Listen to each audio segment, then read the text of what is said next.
Welcome to the AFR Saints channel, where we provide you daily content on your favorite team, the New Orleans Saints. Do us a favor and hit that subscribe button. Be sure to leave your comments below and smash that like button.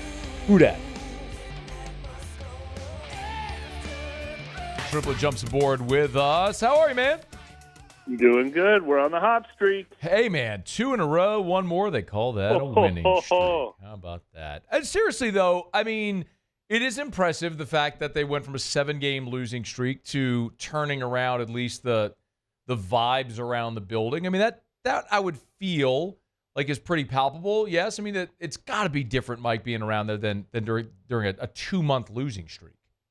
Yeah. Oh, absolutely. I mean, it's better for everyone involved except for the, draft pick, the higher draft pick conversation. Everything else about it is better. It's better for players to go to work. It's better for coaches to go to work. It's better for the media to be in there talking to people who are in good moods and writing different kinds of stories other than who should get fired and how long is this losing streak going to last and who's to blame. I mean, it's always better. It's always a better atmosphere. Where do you fall in the picks versus wins conversation? Yeah. I mean, I feel like picks is the answer. Okay. Going 9-8 instead of 3-14 doesn't amount to much, and getting the number 2 pick in the draft amounts to a lot. Usually, I mean, you can screw that pick up too, but The problem is you have to go through an 18-week process of doing that. You don't just get to pick a record in a draft pick. Like if they could say, "Let's end the season now, come back in April and pick second." That would be one thing. To go through 15 weeks of what we just went through for 7 weeks, it breaks your spirit, man. I mean, it's not good for, Darren Rizzi and Derek Carr. It's not good for Alvin Kamara and DeMar Davis. It's not good for Alante Taylor and Kool-Aid McKinstry and Tali Fuaga and Trevor Penning. I mean, Nick made a good point that, you can re-inject enthusiasm to the program next year if you draft Shedeur Sanders and you draft someone else you're excited about in round 2 and look at all this young talent we've assembled. Sure, new coach, new energy. But it is really tough to get to 3-14. And I just did a story yesterday. DeMar Davis refused to play along with me and single out his former teams, the Jets and the Browns. But he said, I won't name any other organizations. He goes, but you see other organizations who are constantly in a rebuild and they never win. They never make the playoffs. And he said, you can't build a culture and an atmosphere if you're like that. So there are some benefits to being a team that never quite sinks that low. What do you think is the ceiling for this team? Wins, losses? Well, what are we at right now? 4-7 with 6 to go. I mean, they could go 4-2 and be an 8-9 team. I mean, there's really no games on the schedule they can't win. It'd be hard to beat the Rams. It'd be hard to win at Green Bay on Monday Night Football in late December. But I think they're competitive enough that they could theoretically win any of the games. I just have a hard time believing in the consistency of going 5-1 or 6-1, which would be 7-1 and 8-1 if you lump in these 2 victories. So there will be more losses. But I think what we've seen the last couple of weeks is a little bit more how we were talking about and what we were expecting this team to look like, before the injury avalanche and then the snowball effect of all those losses that were just sinking them deeper and deeper. If they go 8-9, that means Darren Rizzi over a 8-game audition would have gone 6-2. Does that get him the job? I don't think it cements the job, but he is very much in the mix at 6-2. I mean, probably maybe even front runner status. I mean, we have to see what it looks like. Mm-hmm. It can't just be beating lousy teams and getting creamed by good teams. Works for Dennis Allen. It has to be like an, oh wow, you went to Green Bay on Monday night and beat the Packers, and then you beat Tampa Bay to finish the season. Man, you've really got this team rolling. I don't know exactly what it has to look like, but 6-2 gives him as good of odds as any other candidate. He's on Twitter at Mike Triplett, NewOrleans.football. Our conversation every Thursday here is brought to you by Benny's Car Wash. I was at Benny's today, as a matter of fact. The Unlimited Wash. I got the add-on for the whole interior clean. Highly recommend it. We talk about it all the time. You were getting all that salt off your car with this winter weather we're having? Yeah, right? Yeah. Well, you know well about that from your Iowa days, right? What it's like to salt the Yes, people sir. don't get it, man. When Every you time salt I the go streets. home, people don't know how good they have it here if they don't ever go visit the Midwest this time of year. The entire world looks like it's in black and white, like in February if I go home, and every car has just like been eroded by salt from the road. It's so true, and it's just incredible. Like, people here think like, oh, I'd love to be where it's cold. It's not hot all the time. And there's snow. It's like it's pretty miserable living in that. Like really miserable living in that. Snow is gorgeous when it falls. When it stays for like 3 weeks and turns black and gets shoved into an ice ball on the side of the road, it gets less pretty. Bingo.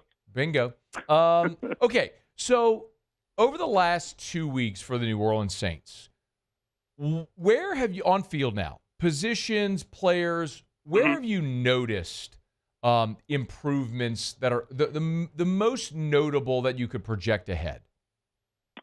Okay, two different questions. Yeah, because one answer I was thinking of was the defense kind of took its head out of its butt a little bit. I think during the losing streak, the most shocking thing that we saw is, even veteran players like, Demario Davis, this defensive line, this secondary, Tyrann Mathieu, all these guys were just playing so horrible against Tampa Bay and Denver. And it's like, there's not that many injuries on that side of the ball. What happened? And they've shown life again. Still some flaws, still missing a lot of tackles, still giving up explosive plays, but they're showing life again, and that was super important because they're supposed to be the best unit on the team on defense, and they had really fallen into almost being the ugliest. So that is one big thing that has happened. But as it pertains to the future, I think we have to talk about the offensive tackles. Trevor Penning might be getting a little too much credit right now. I don't think he is, getting Pro Bowl votes or shouldn't be getting Pro Bowl votes, but obviously he's building confidence. He had a tremendous game last week. The Darren Rizzi said the best of his career. He's become, a positive in run blocking. Still work in progress in pass protection. That's huge. Tali Fuaga got to go against Myles Garrett. Obviously, they had a good plan for giving him a lot of help. But man, that's going through it. If you're a rookie first round left tackle and Myles Garrett only has 2 pressures and no sacks and no QB hits, that's a boon to your confidence. So that's huge. I would say the same for Alontae Taylor and Kool-Aid McKinstry at corner. I think that's what needs to happen over these last couple months. But Alontae Taylor's actually had a couple struggles in these last 2 games. So he needs to start piling up some good games together, I think. Mike, is there a future for Marquez Valdes-Scantling in New Orleans? Yeah, I think there should be. The only negative is he's a little redundant is if he's on the field with Rashid Shaheed and Chris Olave. He's done a little bit better as a Rashid Shaheed replacement than the third guy with those 2 guys.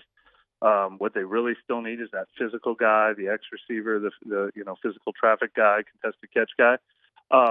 But he has obviously bounced around a few teams and realizes there is not always a great fit everywhere you go. They couldn't find that fit for him in Buffalo. And then he comes here and he finds a fit. So that means a lot. Now, will Clint Kubiak be the offensive coordinator? Will this be the scheme they're running? A lot to be determined next year. He's on Twitter at Mike Triplett, NewOrleans.football. When they come back after the bye this weekend, do you put any, we can just have the fun conversation so we can have the fun conversation. What type of scenario would have to unfold for them to get in the mix for the division? As obviously Tampa has come back to the pack and they're 2 games back with 8 to play. Yeah, Atlanta's come back to the pack. They're tied with Tampa. Yeah. Atlanta's not going to be the problem. Atlanta looks like they're imploding a little bit right now. Just got creamed by Denver and lost to the Saints the week before. They're only 2 games back of Atlanta. Atlanta actually has some tough games coming up. It's not out of the question that they could be 1 game back in a week or in 2 weeks. The problem is Atlanta has already clinched tiebreakers against both the Saints and the Buccaneers. So it's really like they're 3 games back with 6 to play. So I just don't know if time and space will give him enough runway. By the way, do you have an opinion on Darren Rizzi getting the job, or still to be determined? Yeah, I mean, it's hard to ignore what we're seeing. I mean, I don't like short-term thinking. DA saved his job by finishing 4-1 last year. And in hindsight, obviously all the people who wanted to make a change turned out to be right. Although, they did have a great offseason and started 2-0 before other factors came in. So I did think DA hit the ground running this year a little bit, building off of that success from late last year. But you don't want to get caught up in hey, this feels good right now, let's keep it going. Ideally, you're only hiring a head coach once a decade on average, and you want to, interview the 10 best candidates you can and attract the best candidates you can and find the next Sean Payton. So you don't want convenient and you don't want to be trapped in the moment. But, man, it's hard to ignore all the good things he brings to the table.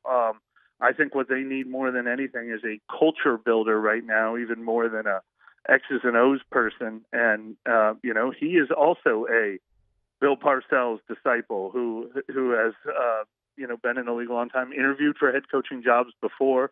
It's not totally random that he finds himself in this position. So I can't ignore it. I can't ignore the possibility that maybe he is a good leader of a program type of personality. We shall see in short order. Mike Triplett, NewOrleans.football. He's on Twitter at Mike Triplett, with us every Thursday, and courtesy of Benny's Car Wash. Benny'sCarWash.com. You'll get the unlimited car wash plan. I'm telling you, it's like the best $16 a month I spend. You roll through Benny's Car Wash anytime. Benny'sCarWash.com. Thank you, Mike. Hey, thanks so much for watching. Please leave your comments. I love to interact. And be sure to hit the red subscribe button below.